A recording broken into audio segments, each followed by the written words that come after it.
Welcome everyone. Today I'm going to answer this question. What's Game Brewer's newest 1 to 4 player Euro Stroganoff all about? And more importantly, is it the right game for me? Now, this is from famed German game designer Andreas Steding, the same designer who created the classic award-winning route-building game Hansa Teutonica, which I like, but isn't really my type of game mechanically. And more recently, Game Brewer's own worker placement game Gugong, which on the other hand, does fall very much in line with the types of Euro games that I personally own and enjoy.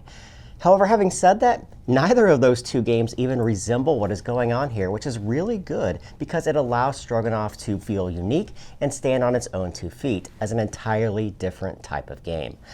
Now, I should mention that everything that you see here today was filmed using very early prototype components, so please note that items and even some of the rules that I mention here today may change between the time that I film this and the game's ultimate delivery. However, after watching, I hope you at least have some basic understanding of the game's fundamentals, and more importantly, whether it resonates with you as a gamer and me as a passionate Euro gamer. So let's start with this. Stroganoff is a competitive medium-weight Euro game with a foundation that's described as both set collection and worker placement.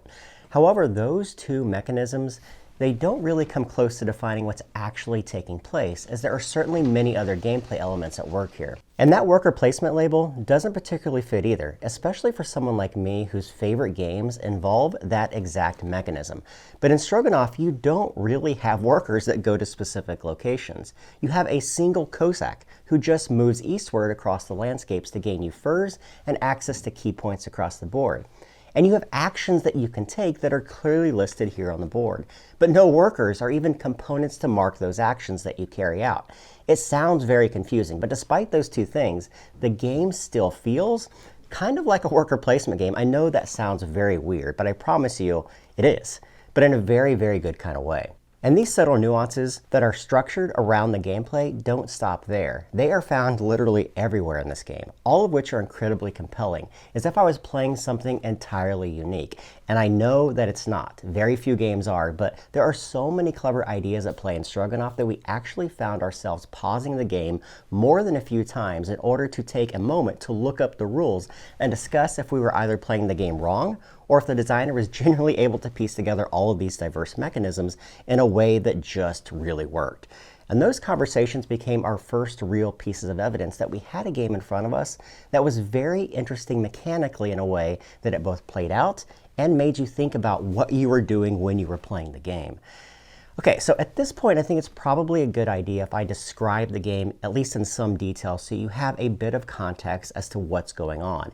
And in order to do that, I need to touch on its theme because it's really the central part in which everything revolves around. In Stroganoff, you play as a member of the Russian Stroganov family. Basically, this was a household of merchants and industrialists and statesmen who historically urged their Cossack hunters to explore the Siberian wilderness to gain them riches and territory. And your victory in Stroganoff is going to depend on your ability to please the Tsar of Russia by fulfilling his wishes throughout all of Siberia, which is done through a multitude of different tasks that are literally littered everywhere around this board. The game itself is going to take place over 4 total rounds, each of which are broken down into 4 smaller subsections that are essentially the phases of the game where players will take their turns. The seasons of spring, summer, autumn, and winter are all revolved around this, where you'll first move your Cossack eastward to explore new landscape tiles and take actions that will establish their reach throughout all of Siberia that you see in front of you. And as you travel, your Cossack will gain access to a variety of randomly placed villages, yurts, wish cards, and more that are all located below their location, or valuable furs that can be hunted on their actual location, all of which ultimately gain you new abilities and points and allow you to create stories of your deeds that can be turned into songs when your Cossack returns back to that home tile for the winter season or resets to do it all once again. Now, as I mentioned, there are numerous unique things at play that make Stroganoff a unique experience and honestly would require a much longer walkthrough or gameplay video to adequately describe everything that is going on and to do the game justice. So I will focus on just a few key points that highlight why I've enjoyed my time with this game so far. First is the game's immense amount of variability, which is found in not only the game's setup, but is also consistently seen throughout the entirety of the game's 4 rounds. Almost every set of components used are randomized at the game's start and come out in variable ways, meaning I truly doubt you will ever play the same game more than once. And although that's true of some of my favorite Euro games, Stroganoff's components have weight to them. And I don't mean physical weight. I'm alluding to the fact that every new addition to the board, whether it be a new landscape tile, a Tsar's Wish card, or a new set of furs, truly has weight and impact on your strategy and your ability to combo your actions together to make the most of your round. Literally everything matters, and for people who like to puzzle together a set of actions are going to love what's going on here. And when it comes to variability itself, the game has 7 sets of components that are randomized at the game start, only 2 of which remain static once they are placed on the board. But they are randomized. The other 5 sets, however, are refreshed, which requires players to constantly reevaluate the changing state of the board to plan out their movement and their actions in order to best take advantage of a continually shifting set of options. I absolutely love this because it makes Stroganoff a game where fresh opportunities are always available. Opportunities that will constantly bend your will down multiple different paths, none of which you ever feel like you have the time to fully complete. This is just one of those games that has far more options than you'll ever be able to finish. And these options will oftentimes pull you in 2 very different directions, both of which almost always feel like viable options for points. Second is the gameplay itself and how incredibly unique of an experience it is when it's all wrapped together. Now, as I mentioned at the top of this video, no matter how you label Stroganoff mechanically, it's not the set collection or even the worker placement that defines the game. It's a mix of many different elements, but it's probably the actual action selection system that will formulate your overall opinion. How and when and where you take your actions will play such an integral part of the game that you will formulate entire strategies around them. And these actions are a little more complex than what I'm going to dig in here today, but this is how they work kind of in a nutshell.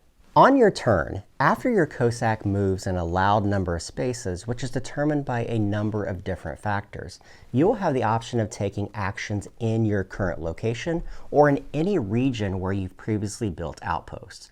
There are 2 categories of actions in Stroganoff. And within those, there are multiple different types of actions that you can perform. You'll have 2 opportunities to take a mix of them, starting with a single free basic action, all of which are listed here on the board. Now, these actions are just as they sound. They're basic and include such things as acquiring coins, horses, moving extra spaces, trading your furs to the locals for benefits, and most importantly, hunting animals for those same types of fur, which range in species and numerical value, and act in a sense as the game's main type of currency. In other words, pretty much everything at one point or another will involve or require furs in some way. Once you perform your basic action, you'll have the opportunity to perform 1 or 2 main actions as well. The first of which is always free, but the second will come at a cost of a specific value of fur depending upon whether it's a basic or an advanced action that you take, which I've not even mentioned yet. And this is where things get really, really interesting. Everything revolves around your ability to hunt animals for their fur during your movement across Siberia, which in turn directly plays into the actions that you can perform, creating a very unique ecosystem that almost everything is tied to. And it's these advanced actions that enhance your ability to combo into some really fun turns that are ultra satisfying as a gamer. Things like activating villages that provide you with exploration rewards, or gaining Tsar Wish cards that grant ongoing abilities, or even claiming landscape tiles themselves for immediate bonuses and in-game points. And speaking of the endgame, there are 7 additional ways to score even more points outside of those that are scored throughout the game, meaning almost everything in Stroganoff will provide you with points for your efforts in collecting them. But probably the most rewarding part of Stroganoff for me is what I've already touched on. And that's the feeling I always have after playing some of my favorite Euro games. That feeling of never having enough time to complete everything that I wanted to accomplish in the game. Which means for me, is that it most likely has a multitude of unique paths to explore each time that you play the game. And I know that's not always appealing to every gamer, especially ones who love the feeling of maxing out every possible track or completing every available objective that's given to you. I don't typically enjoy a game when that happens because I usually find that everything in a game, if it's so easy to accomplish, routine strategies just start to develop and they become prevalent on future plays. And Stroganoff, with all of its numerous variables, never felt like a game where that could happen. So in the end, it really boils down to those key features that make this a must-own game for me. The game's immense variability, the unique gameplay, and the overwhelming amount of options that are provided on every single turn that you take. I invite you to watch some of the gameplay videos that will be live, including our friend Paul Grogan over at Gaming Rules, who will be streaming a live walkthrough and tutorial that will provide you with a far more in-depth look at the game's turn-to-turn structure. And as always, if you have any questions about Stroganoff, please feel free to drop them in the comments below, and make sure that you check out their Kickstarter page for a look at the game's final set of components.